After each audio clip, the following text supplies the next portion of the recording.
Hey guys, what's up? It's Justin! I decided to bring you with me sa aking evening walk, yung Mang Larry's Isawan. Ito na tayo sa tapat ng Good Food.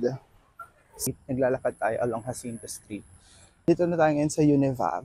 Ngayon, graduation season kasi. So, kaya maraming sunflowers. I wanna talk about the incident kagabi. Yung nabangga ako ng bike. So, nasa oval na ako ngayon. Dito. So, kagabi, I was walking along dito sa innermost na lane lang. The lane for walking, jogging, etc. And then yung second lane, yan, technically, yung para sa mga bikes. So, yan, as you can see, the oval is well lit. Maliwanag siya, so it's perfectly safe talaga. May mga stations, yung mga guards dito, so it's really safe. Yan, so maliwanag siya talaga. Vargas Museum, Porsche Sanctuary, the CAL building, College of Arts and Letters, food stalls. That one is the Freshie Walk. Dito tayo ngayon sa tapat ng Palma Hall. Ito yung College of Social Sciences and Philosophy, CSSP. This is the Lagmay Hall, Department of Psychology. This is the Sunken Garden, College of Education, the Benitez Hall. So yun yung building nila. Dito na tayo. Dito ako nabangga ng bike kagabi. So kagabi, again, nabangga ako ng bike dito sa part na to. So it was raining. So wala masyadong tao. Kasi naglalakad lang ako. Tapos dito, nagulat lang ako may bumangga na bike sa akin. Di naman masakit. Nadaanan na natin yung Vincent's Hall. Yan yung Vincent's Hall. Tapos sa likod niyan is the Student Union Building, SUB. I kept walking lang kagabi, papunta dito sa tapat ng business. So, nag-sorry ulit, tas wala lang. Ayun. So yeah, I think after that, okay na.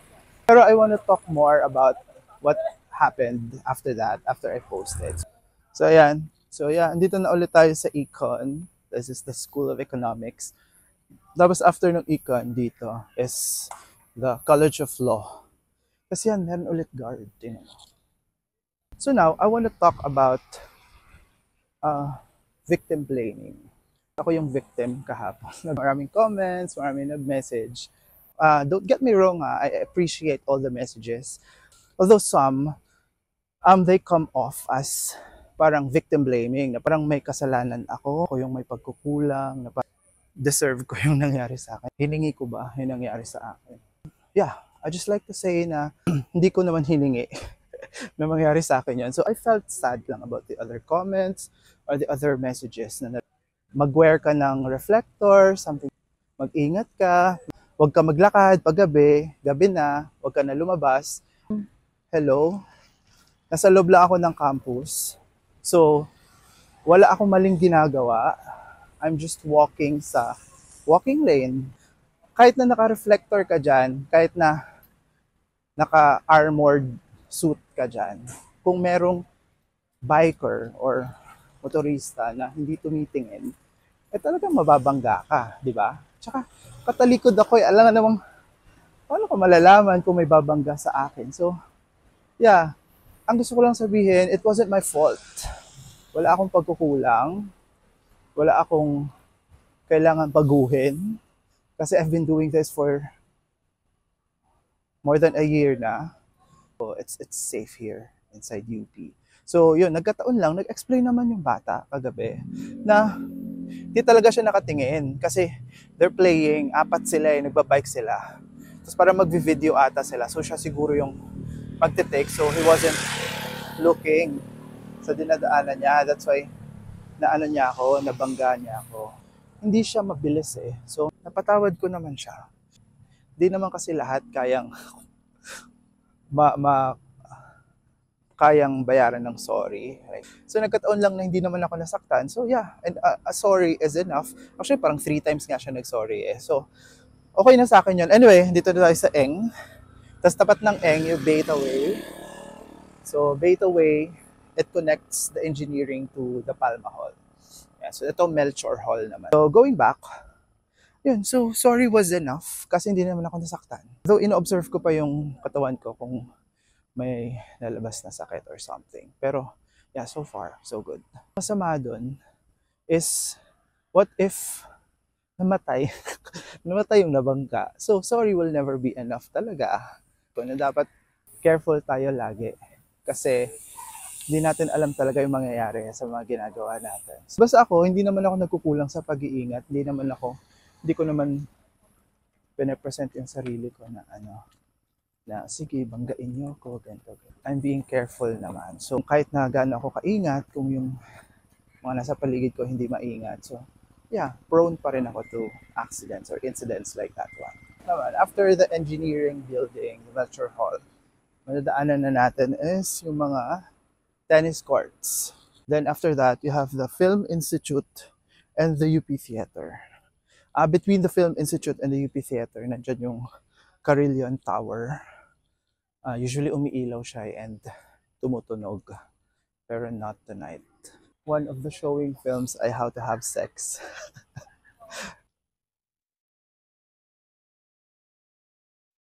Going back to the Banggaan incident. I totally understand where the messages, comments are coming from. I know na you don't mean any harm.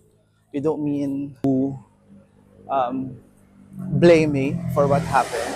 Pero that's just how it comes across kasi. So siguro, I suggest let's be careful sometimes pag may mga incidents na ganun. So baka kasi tayo yung arrive ng ating mga comments ay um, yeah, blaming the victim.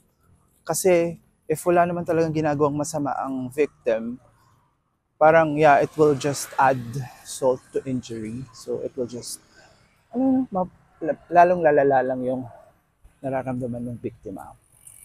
So, ayun, so yun lang. So there are also good comments kasi, like for example, I was expecting kasi na sana it will be more of yung pagiging reckless nung biker, mga ganun dapat. Hindi yung pag hindi ko pag-wear ng reflectors, tapos yung pag-walking ko ng gabi, um, more of, di yun yung problema kasi if you think about it. So yung problem was, the biker was not looking. Ayun, so yung pinaka-problem. So, yeah, presence of mind. Kasi nasa place ka where there are other people, so you have to be very careful. Ayun lang naman. So, yeah. So again, thank you so much to all those who messaged and reached out. I appreciate you all. Let's choose our words carefully na lang next time so we don't get to hurt um, people. I'm not hurt. I'm mature like that. So, naisip ko lang na baka nga nangyayari din yun sa iba na mga victims na ayun, so alam ko naman na parang nakikiramay lang tayo, ganyan, nakikisimpatya, pero yeah, we really have to choose our words carefully and we have to um, come across as how we intend kasi baka nga, yun, nagiging victim blaming yung nangyayari. So yun yung music. Tapos ito yung CMC, Media and Communications. Tapos as you can see, may guardhouse ulit yan na maliit. Public na agad yan ulit.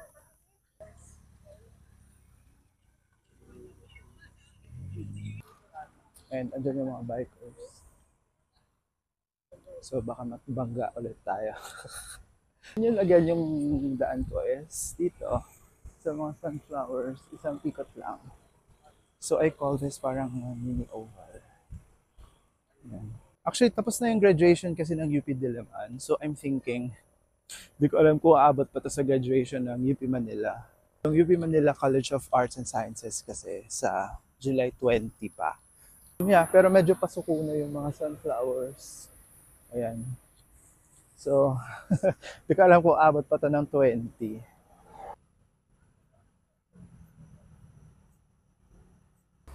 Yeah, umikot na tayo. Pabalik na tayo kay Oble. Before I do my second around sa Oval. Gusto ko lang ulit sabihin na I do not mean anything bad or negative dun sa mga taong nag-message at nag-comment sa post ko. Gusto ko lang din i-ano na para careful tayo next time. Baka minsan kasi akala natin okay, pero yeah, it's bordering victim blaming. Kaya medyo dangerous siya minsan kasi it could be damaging to the victim's part. Ayan, so pero ako, wala namang damage, no damage done sa akin. I'm fine, guys. Walang damage physically, emotionally. I didn't feel victim blamed naman. Just a little teeny tiny bit, mga 0.5%.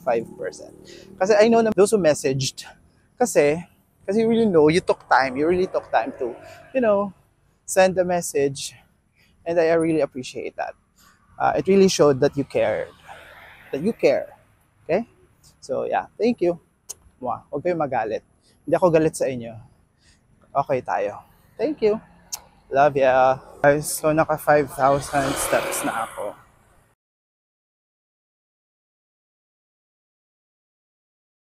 So, andito ulit ako sa spot. So this is the spot again na nabangga ako. That's the Vincent's Hall. So yeah, wala naman akong PTSD, wala akong post-traumatic stress disorder. Kasi wala namang trauma at all. So it was very minor lang na naisip kong i-share. Tapos, ayun. So wala lang yun talaga, guys. So yeah, let's move on na. Pasensya na sa mga na-bother. This is my second ikot na. So, yeah. So, after here, pagdating ko dun sa Econ, paglapas ko ng Econ, from law up to music, baka mag-run lang ako, mag-jog, para may konting intensity yung walking natin tonight.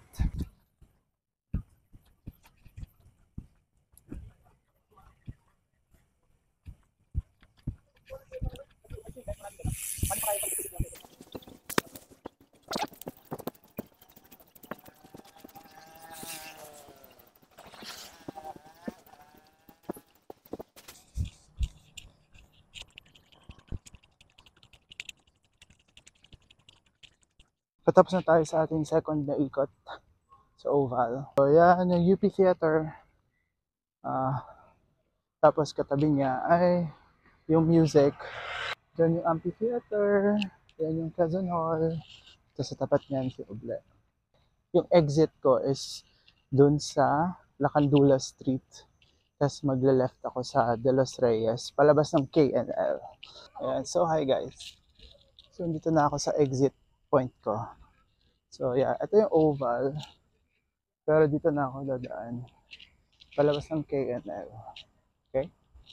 Ciao.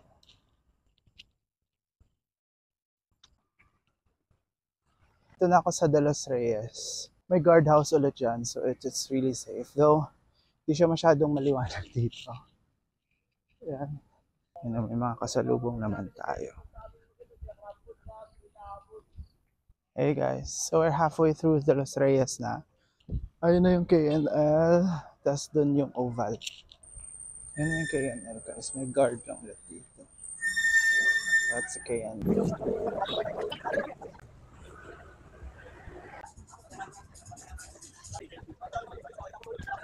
So, dito na ako sa area malapit sa dorm ko. So, 10,000 steps na ako. Actually, 9,500 pa lang as of now. Pero yeah, pagdating ko ng dorm, saktong 10,000 yun. Natuto tayong lahat. So, let's avoid blaming victims. Yun lang yung pinakagusto ko. It's safe to walk here inside UP Diliman and let's avoid blaming victims or survivors even. Yan. Kapag kami mga nabalitaan tayo, mga incident or accident. Yeah, nasa dorm na ako and look, 10,000 steps. Naka 10,000 steps. Thank you. Thank you for joining me tonight. See ya.